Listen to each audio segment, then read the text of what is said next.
আসসালামু আলাইকুম। কেমন আছেন আপনারা সবাই? আশা করছি সবাই অনেক বেশি ভালো আছেন।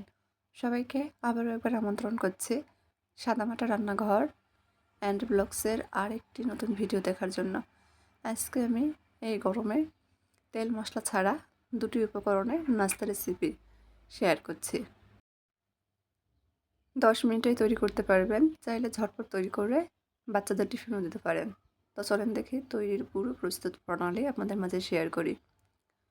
এখানে একটা বোল নিয়েছি। বোলের মধ্যে একটা ডিম ভেঙে দিয়ে দিচ্ছি ছোট চামচ দিয়ে মেপে 2.5 চামচ মতো চিনি। ডিমটা ফ্রিজে থাকলে আধা ঘন্টা আগে বের করে নিতে হবে।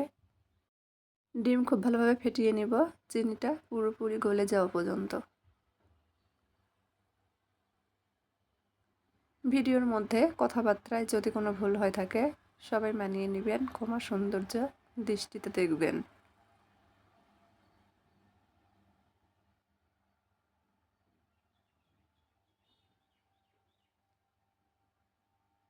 ডিম খুব ভালোভাবে ফেটিয়ে নিয়েছি, চিনিটা গলে গিয়েছে। দিয়ে দিচ্ছি চিমটি পরিমাণ লবণ। যে কোনো মিষ্টি খাবারে লবণ দিলেই এর টেস্ট কিন্তু ভালো আসে। মিশিয়ে নিয়েছি।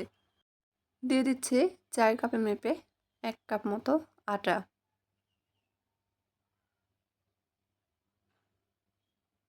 দেড় চামচ মতো গুঁড়া দুধ। গুঁড়া দুধ স্কিপ করতে পারেন, গুঁড়া দুধ ছাড়াও কিন্তু তৈরি করা যাবে। মিশিয়ে নিব। এখানে আমাদের একটি ডিমে নাস্তা তৈরি হবে না, সেজন্য আমি যে কাপ দিয়ে মেপে আটা নিয়েছি সেই কাপ দিয়ে মেপেই 1 কাপ মতো পানি নিয়েছি। পানিটা অল্প অল্প করে দিব আর নেড়েচেড়ে মিশিয়ে নেব। এখানে কিন্তু 1 কাপ পুরোটাই পানি ব্যবহার করিনি, আমি হাফ কাপ মতো পানি ব্যবহার করেছি।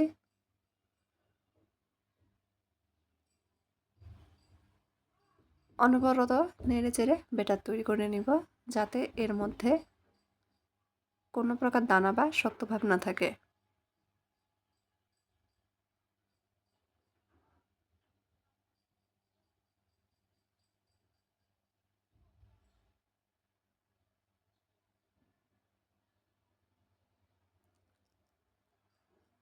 দু থেকে 3 মিনিট মতো সময় নিয়ে ব্যাটারটা একটু ফেটিয়ে নিব।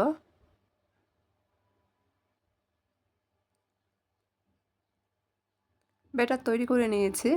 দিয়ে দিচ্ছি হাফ চামচ মতো ঘি। ঘিটাও কিন্তু অপশনাল, চাইলে স্কিপ করতে পারেন। তবে এই সময় ঘি ব্যবহার করলে নাস্তার মধ্যে ঘির সুন্দর সুঘ্রাণ পাওয়া যায়, এতে করে খেতে ভালো লাগে। খুব ভালোভাবে নেড়েচেড়ে মিশিয়ে নিচ্ছে। এখন ব্যাটারের ঘনত্বটা দেখিয়ে দিচ্ছে।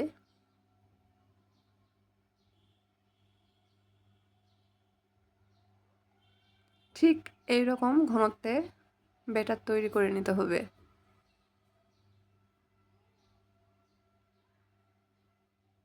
একেবারে পাতলাও না, আবার অনেক বেশি গাঢ়ও না। হাতার পিছন দিকে আমি দাগ টেনে দিচ্ছি, দেখেন দাগটা কিন্তু খুব সহজে মিলিয়ে যাচ্ছে না। তার মানে নাস্তা তৈরি করার জন্য ব্যাটার একদম পারফেক্টভাবে তৈরি হয়েছে। চুলার উপর ফ্রাই প্যান বসিয়ে দিয়েছি। দিয়ে দিচ্ছি কয়েক ফোঁটা মতো ঘি। ছোট চামচ দিয়ে আমি হাফ চামচের চেয়েও কম পরিমাণ ব্যবহার করেছি। ঘি গরম হয়ে গেলে 1 হাতা মতো ব্যাটার ফ্রাই প্যানে দিয়ে দিচ্ছি, ঢাকনা দিয়ে ঢেকে দিচ্ছি। কিছুক্ষণ পর ঢাকনা উঠিয়ে নিব, উল্টিয়ে দিচ্ছি। এই কয়েক ফোঁটা ঘিয়ের মধ্যে কিন্তু ভেজে নিব। যেহেতু আমার মেয়ের জন্য তৈরি করছি, সেজন্য এখানে আমি একটু ঘি ব্যবহার করেছি। বাচ্চাদের ব্রেনের জন্য ঘি কিন্তু খুবই উপকারী। উল্টিয়ে পাল্টিয়ে ভেজে নিচ্ছে। তবে তেল ঘি ছাড়াও কিন্তু ভেজে নেওয়া যাবে। আমি শেষে কয়েকটা তেল ঘি ছাড়াও ভেজে নিয়েছি।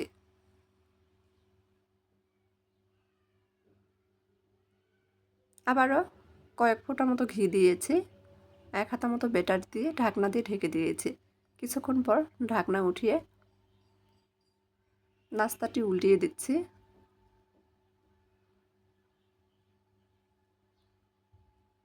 দুই পাশে চেপে চেপে ভেজে নিয়েছি। আবারও বলছি, এই ঘিটা কিন্তু অপশনাল, চাইলে ঘি ছাড়াও ভেজে নেওয়া যাবে। শুধুমাত্র ঘরে থাকা 2-3টা উপকরণে তৈরি করে নিতে পারবেন। ঘরে যদি ডিম, আটা, চিনি থাকে তাহলেই কিন্তু তৈরি হয়ে যাবে। আমি সবসময় ঘরে যেগুলো তৈরি করে থাকি সেগুলো রেসিপি আপনাদের মাঝে শেয়ার করে থাকি। আমার এই ঘরোয়া উপকরণের রেসিপিগুলো যদি আপনাদের কাছে একটু ভালো লেগে থাকে তাহলে প্লিজ সবাই চ্যানেলটি সাবস্ক্রাইব করবেন, লাইক, কমেন্ট, শেয়ার করে নিয়মিত চ্যানেলের পাশেই থাকবেন। এখন আমি ঘি ছাড়া তৈরি করে দেখিয়ে দিচ্ছি। ব্যাটার দেওয়ার আগে ফ্রাই প্যানে কিন্তু আমি একটুও ঘি ব্যবহার করিনি। 1 হাতা মতো ব্যাটার দিয়ে দিয়েছি, ঢাকনা দিয়ে ঢেকে দিয়েছি। কিছুক্ষণ পর উল্টিয়ে দিচ্ছি, দেখেন।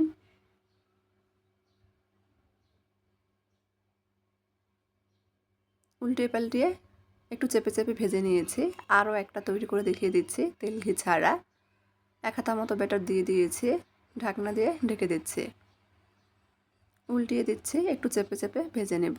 তবে চাইলে এরকম তেল ঘি ছাড়াই তৈরি করে নিতে পারেন।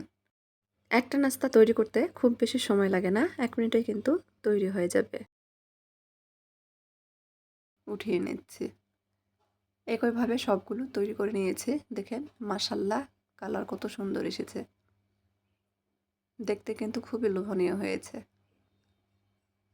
আবারও বলছি, আমার ভিডিওর কোনো অংশ যদি আপনাদের একটু ভালো লেগে থাকে তাহলে প্লিজ একটা লাইক দিয়ে দিবেন।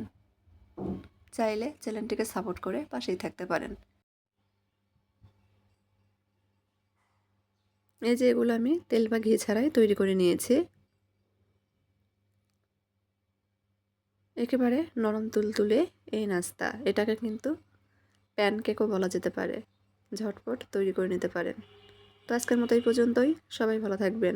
আল্লাহ হাফেজ।